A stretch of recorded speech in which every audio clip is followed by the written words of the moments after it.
अवधूत चिंतन श्री गुरुदेव दत्त श्री स्वामी समर्थ. नमस्कार मंडळी, तुम्हा सगळ्यांचे आपल्या रिया मराठी टिप्स या यूट्यूब चॅनलमध्ये खूप खूप मनापासून स्वागत आहे. आपण ज्या उत्सवाची आतुरतेने वाट बघत असतो, नवीन वर्ष लागलंय की लगेच आपण येणाऱ्या उत्सवाची वाट बघत असतो. तोच म्हणजे आपल्या मालकांचा प्रगट दिन, आपल्या ब्रह्मांड नायकांचा प्रगट दिन. यंदा 20 मार्च 2026ला श्री स्वामी समर्थ प्रगट दिन आहे. आपल्या महाराजांचा प्रगट दिन आहे. आता वार शुक्रवार असणार आहे आणि महाराजांचा प्रगट दिन म्हणजेच आपल्यासाठी आनंद उत्सव असतो. आपल्यासाठी जणू काही दिवाळीच असते.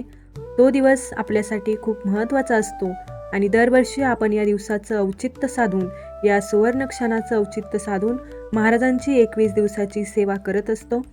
त्या संदर्भातली माहिती आज आपण बघणार आहोत. तर चला व्हिडिओला सुरुवात करूया. सर्वप्रथम 20 मार्च 2026ला महाराजांचा प्रगट दिन आलेला आहे. चैत्र शुक्ल द्वितीया या दिवशी महाराजांचा प्रगट दिन असतो. आपल्याला माहिती आहे की महाराजांची कोणाच्याही पोटी रूप म्हणजे जन्म घेतलेला नाही, ते प्रगट झालेले आहेत. म्हणून स्वामी समर्थ प्रगट दिन असा आपण शब्द वापरतो. आता ही 21 दिवसाची सेवा असते, जी तुम्ही कधीही आत्ता अगदी आजपासून ते तुम्हाला 20 मार्चपर्यंत ही महाराजांची सेवा करायची आहे. असे दरवर्षी अखंड स्वामी भक्त खूप जास्त प्रमाणात ही सेवा करतात. त्यांच्या मनातल्या इच्छा पूर्ण झालेल्या आहेत आणि महाराज ते करून घेतात. आपण कोणी नाही, शेवटी करता करविता ते मालक आहेत. आपण फक्त निमित्त मात्र आहे. तर आता 28 फेब्रुवारी ते 20 मार्चच्या कालावधीमध्ये 21 दिवसांची महाराजांची स्वामी सेवा करायची आहे. आता सगळ्यात आधी 28 पासूनच सुरुवात करायची का? कारण 28 ते 20 मध्ये बऱ्याच महिलांचा मासिक धर्म आलेला असतो. मग तुम्ही आता 28च्या आधी अगदी 24 फेब्रुवारीपासून जरी सुरुवात केली, 20 तारखेला जरी सुरुवात केली आणि अगदी आज जरी सेवा केली, म्हणजेच काय, महाराजांच्या प्रगट दिनाच्या आधी म्हणजे 20 मार्चच्या आधी तुमची सेवा पूर्ण करायची आहे. मग ती अगदी तुमची 15 मार्चला जरी पूर्ण झाली, 16 मार्चला जरी झाली तरी हरकत नाही. एवढंच आहे की प्रगट दिनाचं औचित्य साधून ही महाराजांची सेवा करावी, असाच प्रत्येकाचा अट्टहास असतो की मी काही ना काही सेवा माझ्याकडून स्वामींची घडावी. आणि अर्थातच 20 तारखेनंतरही तुम्ही सेवा करू शकता. काय होतं, कधी कधी आपण व्हिडिओ लेट बघतो, मग आमचं 20 तारखेपर्यंत इतकेच पारायण झाले, हरकत नाही. तुम्ही 21, 22, 23 पर्यंत पण पारायण तुम्ही कंप्लीट करू शकता. मी व्हिडिओ करते आहे की जेणेकरून लवकरात लवकर सेवेला सुरुवात करावी. कारण म्हणजे आपला मासिक धर्म असतो, त्यामुळे ह्या सगळ्या अडचणी निर्माण होतात. आता बघा, समजा एखादीला 20 म्हणजे आता कोणाच्या तरी घरी लग्न आहे, 15 मार्चला लग्न आहे, 16 मार्चला लग्न आहे, मग त्याच्या आधी पण तुम्ही सेवा उरकून घेऊ शकता. थोडक्यात काय, तुम्ही आता जेव्हाही व्हिडिओ बघत आहेत, मला माहिती आहे की मार्च महिन्यात लग्न आहे किंवा 15 मार्च नंतर मला कुठेतरी गावाला जायचं आहे किंवा 28 तारखेच्या आधी मला गावाला जायचं आहे, मग 28 नंतर 1, 2, 3 ला मी सुरुवात केली आणि नंतर सांगता म्हणजे पारायणाची समाप्ती जरी 20, 22, 23 मार्चला झाली, 23, 24 मार्चला झाली तरी हरकत नाही. काही सुवर्ण काळ येतो ना, मग तेव्हा आपण एकदम छान पद्धतीने आपल्याकडनं सेवा घडते. मनात एक असतं की नाही, या सेवा झाल्याच पाहिजेत. तर आता सेवा काय आहे, दरवर्षी आपण सेवा करत असतो. महाराजांची 21 पारायण, श्री स्वामी चरित्र ग्रंथ, पवित्र दिव्य अनुभव देणारा, मनातील इच्छा पूर्ण करणारा आणि मेन म्हणजे महाराजांच्या जवळ नेणारा काय असेल तर हा ग्रंथ आणि महाराजांचे नामस्मरण आहे. महाराज नेहमी म्हणायचे की जो माझा नामजप करत असतो त्याला मी अखंड जपत असतो. तर आपल्याला 21 पारायण करायचे आहेत. बघा महिलांनो, काही महिलांना सगळं माहीत असतं, पण काही महिला नवीन आहेत, तर त्यांना सविस्तर सांगणं आहे. एक पारायण म्हणजे काय, 1 ते 21 अध्यायांचं तुम्हाला पठण करायचं असतं. मला 21 पारायण करणं शक्य होणार नाही, मग मी रोज 7-7 अध्याय पठण केले तर चालेल का? करू शकता. एका दिवसात मी 2 पारायण करू शकते का? तर करू शकता. कारण मी ते सांगते की कधी कधी गावाला जाणं, दुःख सुख चालू असतं आपलं, मग अशा वेळेस एका दिवसात 2 पारायण करू शकतो का? तर ठीक आहे. कधी कधी अशा कमेंट येतात की एका दिवसात 4-5 पारायण, तर असं करू नका. नुसतं वाचण्यात अर्थ नाही आहे. या पारायणामध्ये, या ग्रंथामध्ये प्रत्येक अध्याय आपल्याला खूप काही शिकून जातो. तर फक्त वाचण्यात काही अर्थ नाही आहे. तुम्ही सकाळी एक पाठ, संध्याकाळी एक पाठ असे दिवसाला 2 पाठ करू शकता. अगदी 3-3, 4-4 पाठ तर मी सांगेल ते करूच नका. 2-2 पाठ तुम्ही करू शकता. अगदी तुम्ही कधीही सुरुवात करू शकता आणि रोज तुम्ही 2-2 पाठ करू शकता. ज्यांना पूर्ण वाचणं शक्य होत नाही त्यांनी काय करावं, तर तुम्ही रोज 7-7 अध्याय पठण करू शकता. म्हणजेच काय, 3 दिवसात एक पारायण होईल. पण खरं सांगू का, आपल्या जबाबदाऱ्या इतक्या असताना त्यापेक्षा जर आपण संकल्प केला आहे, आपण पहिल्याच दिवशी संकल्प करायचा, महाराजांच्या समोर जाऊन नारळ खडीसाखर ठेवायचं, तर केंद्रात मठात मंदिरात जाऊन नारळ खडीसाखर अर्पण करायचं आणि महाराज म्हणायचं की महाराज माझ्याकडून ही सेवा तुम्ही करून घ्या. कुठल्या कार्यासाठी तुम्ही ही सेवा करत आहात? मग लग्न जमत नाही, मनासारखी एखादी गोष्ट आहे ती घडावी, आपल्या आयुष्यातील ती मिळावी आणि चांगली जी स्वतःसाठी चांगली आहे आणि इतरांसाठी पण चांगली आहे. आपल्याला माहिती आहे की या सेवेने खूप अनुभव आलेले आहेत. मला गर्भधारणा होत नव्हती, मी ही सेवा केली, महाराजांच्या कृपेने गर्भधारणा झाली. विज्ञानाबरोबर अध्यात्मही तेवढंच महत्त्वाचं आहे. त्याच्याबरोबर लग्न जमत नाही आहे, मनासारखी नोकरी मिळावी किंवा नोकरीत काही अडचणी आहेत, आपल्या सांसारिक अडचणी असंख्य प्रकारच्या असतात, त्याच्यातून मार्ग मिळावा, त्याच्यातून सुटका मिळावी. मग तुमच्या ज्या काही इच्छा असतील त्याच्यासाठी तुम्ही पारायण करू शकता. बघा, एक पारायण, एक पाठ म्हणजेच काय, 1 ते 21 अध्याय. आपल्याला किती पारायण करायचे आहे? 21 म्हणजेच काय, रोज 1 ते 21 अध्याय पठण करायचं. खरं तर एकाच बैठकीत बसून पारायण करायचं असतं. एकदा बसलं की सगळं 1 ते 21 अध्याय पठण करायचे. ज्यांच्याकडे दिंडोरी प्रणीत ग्रंथ नाही आहे त्यांनी कुठलं पण प्रकाशन तुम्ही पठण करू शकता. पण तुम्हाला का सांगते, हा ग्रंथ छोटा आहे, तुम्हाला वाचायलाही सोपा आहे. पहिल्या दिवशी संकल्प केल्यावर आपल्याला स्वामी स्तवन एकदा पठण करायचं. पहिल्या दिवशी ते पठण करायचं, नंतर मग स्वामी चरित्र सारामृताला सुरुवात करायची. आता एकाच बैठकीत पारायण करायचं असतं, पण माझं लहान बाळ आहे, ते उठणार किंवा मला त्याला दूध पाजावं लागणार किंवा अचानक कोणीतरी आलं आपलं, की आपण सेवेला बसलो, कुणीतरी आलं, मग अशा वेळेस उठून तुम्ही त्यांच्याच जे काही तुमचं काम आहे ते करून तुम्ही पारायण कंटिन्यू करू शकता. आणि कधी-कधी अशा पण कमेंट येतात की माझं बाळ खूपच छोटं आहे, मग मी म्हणजे एका बैठकीत पारायण नाही करू शकत, मग मी 2-2 करू शकते का? तर सकाळी 1 ते 11 पारायण म्हणजे 1 ते 11 अध्याय पठण करा, बाकीचे संध्याकाळी करा. बघा मैत्रिणींनो, एकाच बैठकीत केलं तर उत्तम, पण नाहीच शक्य होत. जर लहान बाळ असेल, काही अडचणी असतील तुमच्या, जर तुम्ही 2दा पारायण करू शकता. तुम्ही कुठल्या पद्धतीने पारायण करता आहात याच्यापेक्षा तुम्ही पारायण करताय ना याला महत्त्व. तुम्ही सकाळी 7 अध्याय, दुपारी 7 अध्याय, संध्याकाळी 7 अध्याय करून पारायण पूर्ण केलं तरी पण चालेल. असंही महिलांनी केलं आणि तुम्ही करू शकता, काहीही होत नाही. तुम्ही सेवा करताय याला महत्त्व आहे. तुम्ही किती परफेक्टली सेवा करताय याला अजिबात महत्त्व नाही आहे. तुम्ही सेवा करताय ना, भले तुम्ही टप्प्याटप्प्याने करता आहात, तुम्हाला चालत तर तुम्ही करू शकता. मांडणी करावी लागते का? काहीच नाही.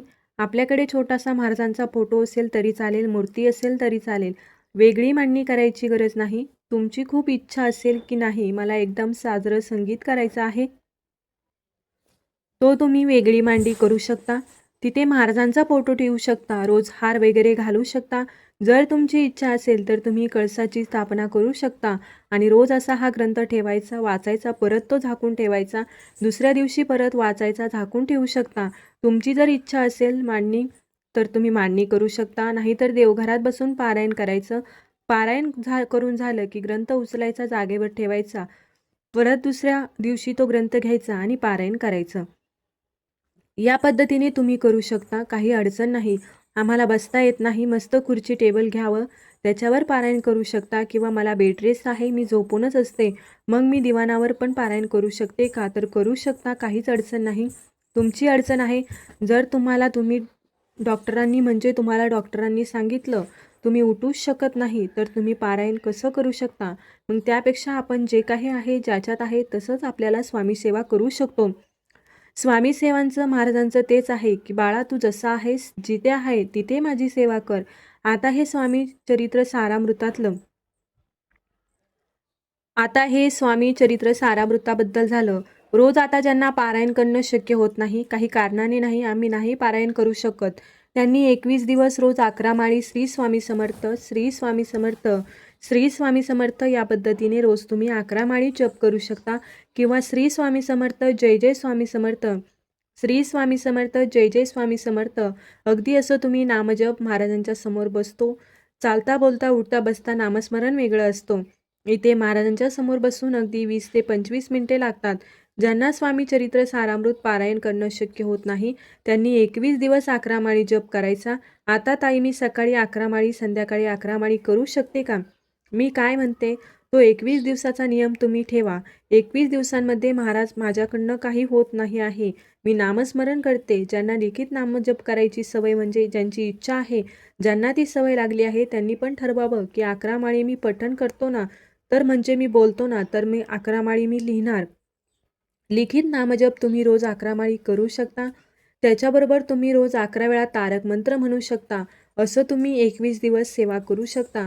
आणि सगळ्यात आधी 21 दिवस का करायची? 22 दिवस, 23 दिवस किंवा 24 दिवस काय बिघडतं? असं अजिबात नाही आहे. 21 दिवस किंवा 11 दिवस आपल्याकडे आपण जेव्हा संकल्प करतो 21 दिवसाचं पारायण हे एक बंधनकारक असतं आपल्याला की आपण 21 पारायणाची सेवा करत आहे. पण 21, 22, 23 पारायण झाले तरी हरकत नाही. आणि प्रगट दिन आपल्यासाठी किती महत्त्वाचा दिवस आहे हे स्वामी भक्तांना नव्याने सांगायची गरज नाही. याचंच औचित्य साधून आपल्याला स्वामी चरित्र सारामृत ग्रंथाचं पारायण करायचं आहे. आता जे लोक नवीन आहेत त्यांना सांगते, नियम काय आहेत. ब्रह्मचर्याचं पालन केलं तर उत्तम. ज्यांच्या काही अडचणी आहेत त्यांनी नाही केलं तरी चालेल. दुसरं, कांदा लसूण खाऊ शकता, फक्त परान्न वर्ज्य करायचं. मांसाहार घरात होता कामा नाही. घरात करत असतील त्यांना खाऊ द्या, पण तुमच्या घरात मांसाहार तुम्ही खायचा नाही. जर कोणी खात असेल, ज्यांना सेवा करायची आहे त्यांच्यासाठी सांगते, कुठलंही काळं वस्त्र परिधान करून महाराजांची सेवा करायची नाही. तो एक नियम आहे. त्याचबरोबर दुसऱ्यांच्या घरचे अन्न वर्ज्य करायचे ते सांगते. लग्नाला जायचं आहे, तुम्हाला माहिती ना की लग्न आहे, समजा आता कुठल्या तरी 7-8 तारखेला लग्न आहे, मग त्याच्या आधी सेवा करून घ्या. किंवा लग्नाला गेलं तर शक्यतो बाहेरचं खाऊ नका, लग्नाचं खाऊ नका. आता लईच जवळचं लग्न आहे, भावाचंच लग्न आहे, अगदी सख्या भावाचं लग्न आहे, मग अशा वेळेस तुम्ही 8 तारखेला जाऊन आल्यानंतर 10 तारखेला तुम्ही सेवेला सुरुवात करू शकता. आणि अगदी ती सेवा तुमची 30 मार्चपर्यंत गेली तरी चालेल. थोडक्यात काय, परान्नाचे दोष लागत नाही. गुरुमाऊली नेहमी म्हणतात की सेवेकऱ्यांचं अन्न हे परान्न नाही होत. अगदी आपल्या माहेरचं पण आपण खाऊ शकतो. माहेरचं अन्न परान्न नसतं, हे आपलंच असतं. मग तुम्ही माहेरी गेलात, काही कारणाने अचानक जावं लागलं तर तुम्ही ते सुद्धा खाऊ शकता.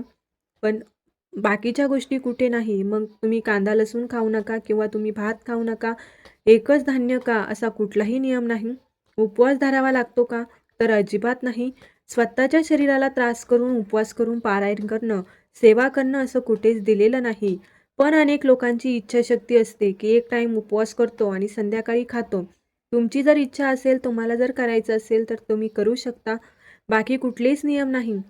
तर मैत्रिणींनो, या प्रगट दिनाचं औचित्य साधून प्रत्येक स्वामी भक्तांकडनं महाराजांची सेवा व्हावी. आणि नेहमी हेच असतं की खूप काही द्यावं म्हणून कधी सेवा करू नका. खूप काही दिले महाराज मला तुम्ही म्हणून सेवा करा. आणि आयुष्यात कधीच काही मागायची गरज पडत नाही. शेवटी करता करविता महाराज आहेत. तुम्ही आणि मी फक्त निमित्त मात्र आहेत. कोणाकडून किती सेवा करून घ्यायची, कोणाकडून काय करून घ्यायचं हे सगळे महाराज ठरवतात. मला एकच विनंती आहे, व्हिडिओ नाही शेअर केला तरी चालेल, पण जवळपासचे जे लोक आहेत त्यांना सांगा की बघ, आता प्रगट दिन आला आहे. तुझ्या ज्या काही इच्छा आहेत, ज्या काही अडचणी आहेत, त्या सगळ्या मागे सोड. तू महाराजांची सेवा कर आणि बघ 21 दिवसात काय होतं.